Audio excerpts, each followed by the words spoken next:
DFM 930. DFM 930.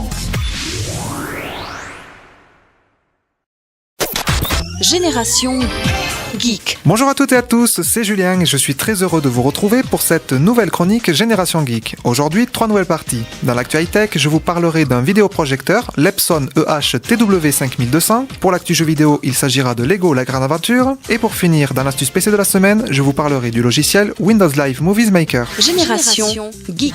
Pour regarder confortablement un film, rien n'égale une salle de cinéma. Mais ce moyen ne nous permet pas de regarder ce que l'on veut. Alors les Blu-ray et DVD sont de la partie. On regarde ceci chez soi dans son canapé.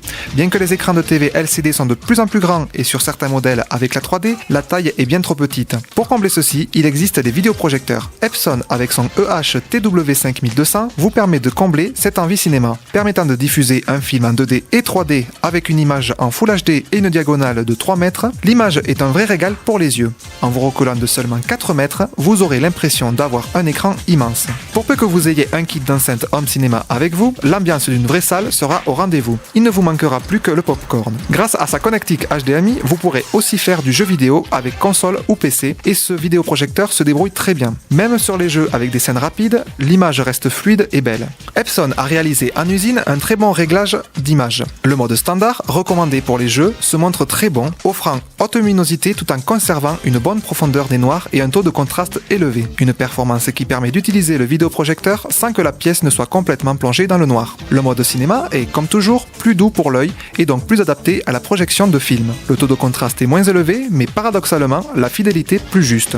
En mode 3D, le vidéoprojecteur s'en sort bien, grâce à une fréquence de rafraîchissement de l'image ultra rapide. Celle-ci limite la perte de luminosité liée à l'utilisation de lunettes actives et s'avère également moins fatigante pour les yeux. Malheureusement, si ces réglages sont agréables à l'œil, le bruit en revanche l'est beaucoup moins pour les oreilles. En effet, ce modèle, comme beaucoup d'autres, est vraiment bruyant avec 45,5 décibels, mais c'est bien le seul défaut que l'on peut lui trouver. Pour finir, la lampe est très bonne puisqu'elle vous offrira pas moins de 5000 heures d'utilisation. Pour 900 €, ce vidéoprojecteur offre un très bon rapport qualité-prix et de très bonnes spécificités. Le test de ce vidéoprojecteur, réalisé par 01net, est disponible sur le forum de DFM 930 à la rubrique Génération Geek.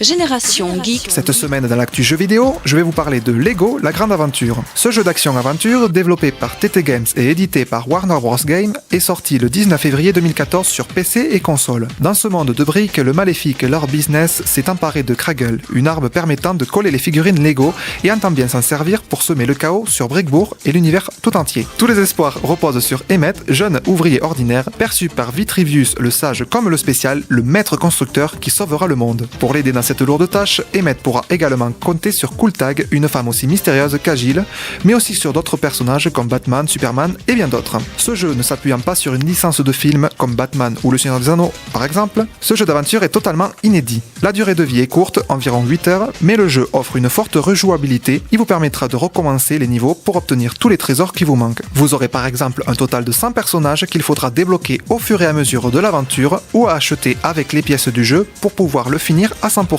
Disponible pour environ 25 € sur PC et entre 35 et 50 € sur console portable et de salon. Le lien du test de ce jeu, réalisé par jeuxvideo.com, est disponible sur le forum de DFM 930 à la rubrique Génération Geek.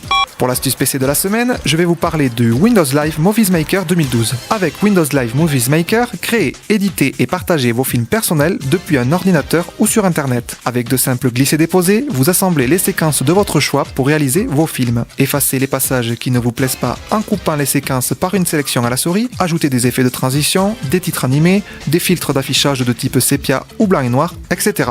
Vous pouvez aussi ajouter des images fixes ou des photographies numériques auxquelles vous pourrez apposer des effets visuels tels que le zoom, la rotation, la pixelisation. Les possibilités sont nombreuses. Partagez ensuite votre film via le web, lien direct vers YouTube, par mail ou les graver sur CD ou DVD. Ne vous fiez pas à son nom indiquant 2012 puisque sa version actuelle, la 16.4, est sortie le 11 janvier 2014. Disponible sur Windows, ce logiciel est gratuit et en français. Retrouvez toutes les étapes d'installation et le lien du logiciel sur le forum de DFM 930 à la rubrique Génération Geek.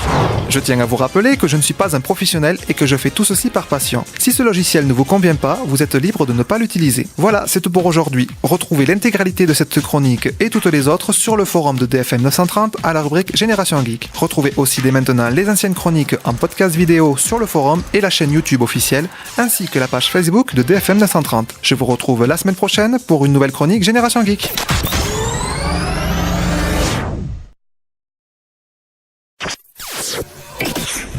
rendez-vous. DFM 930 DFM 930. avec vous sur la départementale 930. Sur la départementale 930.